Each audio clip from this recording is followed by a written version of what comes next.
Assalamualaikum warahmatullahi wabarakatuh. Kami dari kelompok 10 yang terdiri dari saya, Rizky Akasowi Ananda, dan dua rekan saya, Muhammad Sandi Ali Hanafi Ayuba dan Royhanul Ilman Nafi. Di sini kami akan mempresentasikan mengenai menyusun asesmen formatif. Langsung saja pada penyampaian materi. Sini saya sebagai pemateri pertama dari kelompok 10 ingin menyampaikan beberapa poin terkait dengan tema yang akan kami sampaikan pada kesempatan kali ini, yaitu menyusun instrumen asesmen formatif. Terkait poin yang akan saya sampaikan meliputi pengertian asesmen formatif, kemudian bentuk-bentuk asesmen formatif, dan juga manfaat dari asesmen formatif. Selanjutnya, untuk pengertian dari asesmen formatif adalah proses evaluasi yang dilakukan selama proses pembelajaran untuk mendapatkan informasi yang mendukung dalam memperbaiki kualitas pembelajaran. Asesmen formatif ini bukan hanya meliputi aspek penilaian kognitif siswa saja, tetapi meliputi aspek afektif maupun psikomotorik. Kemudian untuk manfaat dari asesmen formatif ini kurang lebih ada 4 manfaat, yaitu umpan balik. Umpan balik yang spesifik memberikan siswa dapat mengetahui kemampuan maupun kelemahan serta aspek mana saja yang perlu ditingkatkan dan aspek mana saja yang perlu diperbaiki.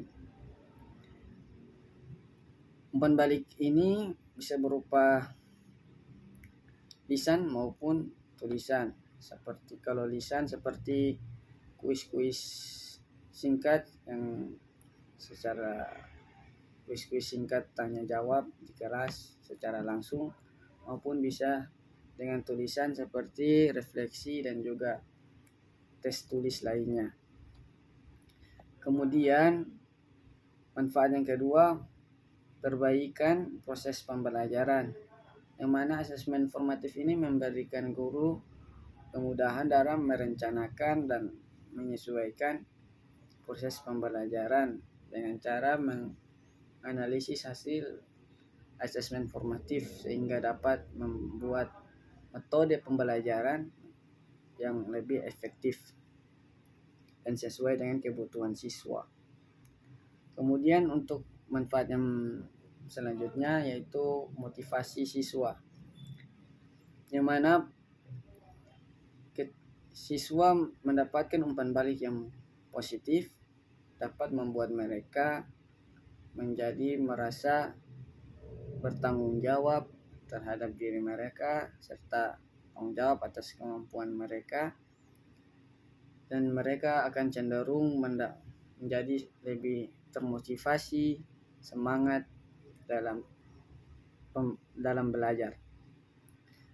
Kemudian manfaat yang terakhir yaitu identifikasi kebutuhan, yang mana guru mengidentifikasi kesulitan-kesulitan yang dialami oleh siswa selama proses pembelajaran, kemudian memberi dukungan ataupun solusi yang tepat dengan cara membuat intervensi yang dapat mendukung mereka dalam proses pembelajaran. Asesmen formatif ini memiliki bentuk-bentuk yang mendukung dalam proses evaluasi berlangsung, yaitu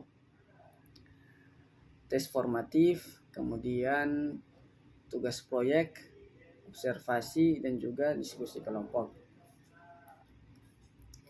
Yang mana untuk tugas formatif ini bisa berupa kuis maupun ujian yang biasa dilakukan pada akhir pembelajaran materi tertentu dengan tujuan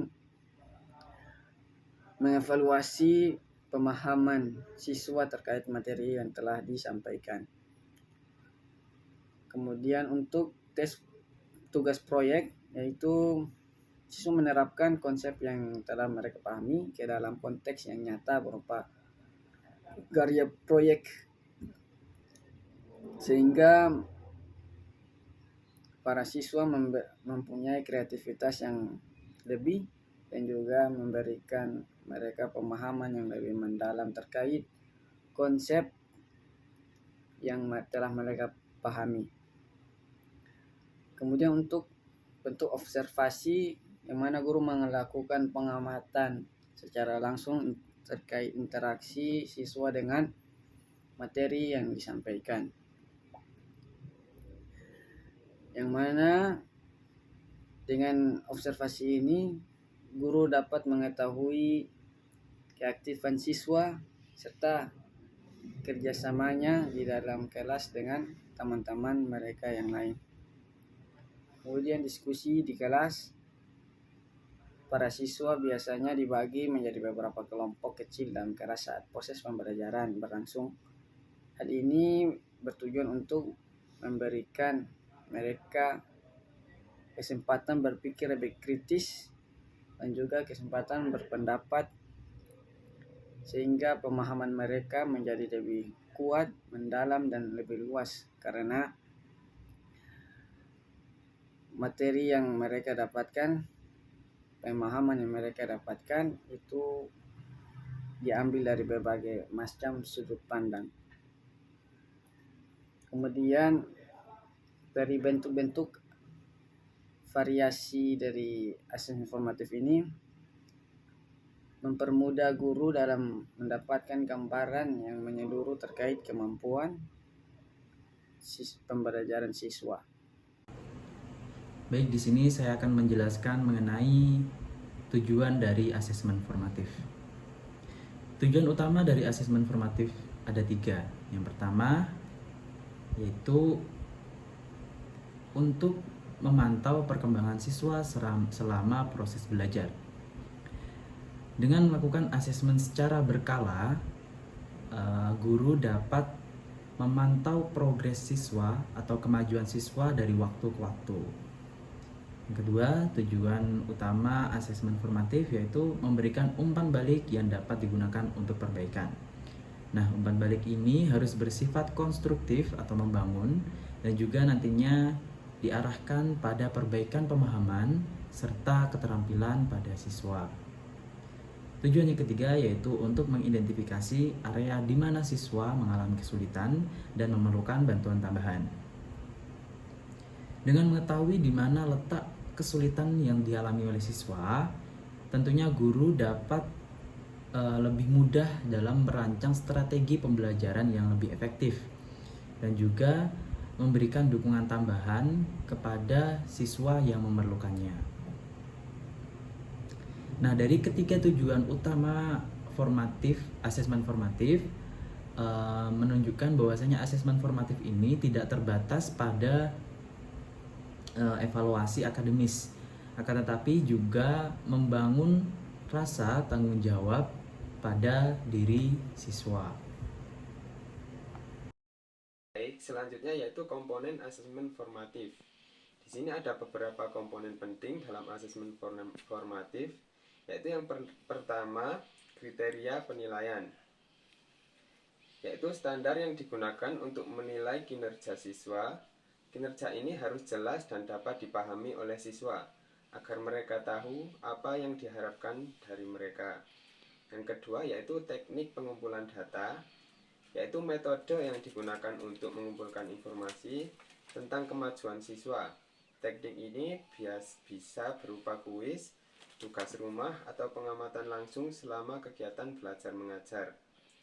Yang ketiga yaitu umpan balik, informasi yang diberikan kepada siswa mengenai kinerja mereka dan langkah-langkah perbaikan yang dapat diambil.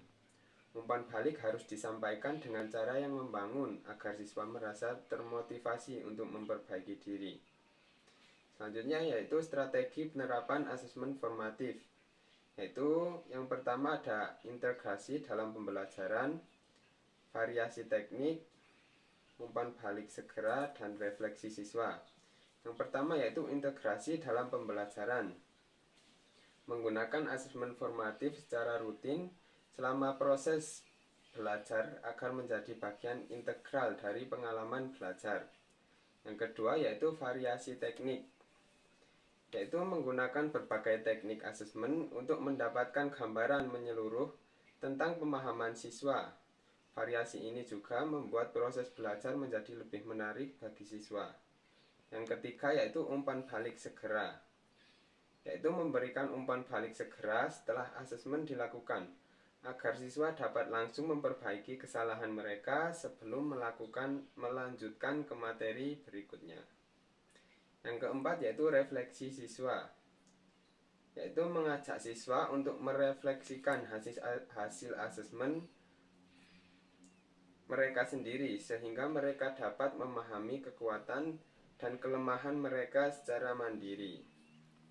Yang berikutnya yaitu aspek-aspek asesmen formatif, yaitu keterlibatan siswa. Siswa harus aktif terlibat dalam proses asesmen agar merasa memiliki tanggung jawab atas hasil belajar mereka sendiri. Yang kedua yaitu relevansi materi. Materi yang diujikan harus relevan dengan tujuan pembelajaran agar hasil asesmen benar-benar mencerminkan pemahaman siswa terhadap konsep-konsep penting. Yang terakhir yaitu keterbukaan umpan balik. Baik teman-teman, materi selanjutnya yaitu mengenai contoh aplikasi asesmen formatif.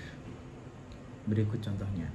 Dalam mata pelajaran PAI, seorang guru menggunakan pertanyaan singkat di setiap akhir sesi pembelajaran. Setelah pertanyaan, guru memberikan umpan balik secara langsung kepada setiap siswa mengenai jawaban mereka. Selanjutnya, guru menggunakan hasil jawaban untuk merencanakan sesi remedial bagi siswa yang kurang mencapai pemahaman yang memadai. Nah, langkah-langkahnya yaitu yang pertama ketika guru menyiapkan pertanyaan. Seperti contoh pertanyaan yaitu jelaskan bagaimana apa arti dari tawakal dan bagaimana penerapannya dalam kehidupan sehari-hari. Kemudian setelah itu guru mengidentifikasi atas jawaban-jawaban dari siswa yang diberikan. Nanti kemudian setelah itu guru memberikan umpan balik. Seperti contoh, jawaban kamu sudah bagus, akan tetapi coba kamu sebutkan contoh penerapan dalam kehidupan kamu sendiri melalui pengalaman kamu sendiri. Nah, itu sifatnya itu konstruktif, membangun siswa tersebut. Maksudnya membangun pemikiran dari siswa tersebut. Kemudian ketika guru menemukan siswa yang masih banyak belum memahami tentang tawakal, tentang materi yang disampaikan tadi, maka guru ini melakukan remedi atas jawaban yang diberikan mereka. Maksudnya remedi ini dapat berupa contohnya diskusi kelompok kecil. Nah, di situ mereka akan membahas apa yang telah dijelaskan atau yang telah ditanyakan di setiap akhir sesi pembelajaran. Nanti mereka juga boleh diskusi dengan teman-teman yang sudah paham mengenai materinya. Nah, di situ dapat mempermudah guru dalam memahamkan materi yang disampaikan. Baik, terima kasih. Mungkin itu saja penyampaian materi dari kelompok kami, kelompok 10. Kurang lebihnya kami mohon maaf. Wassalamualaikum warahmatullahi wabarakatuh.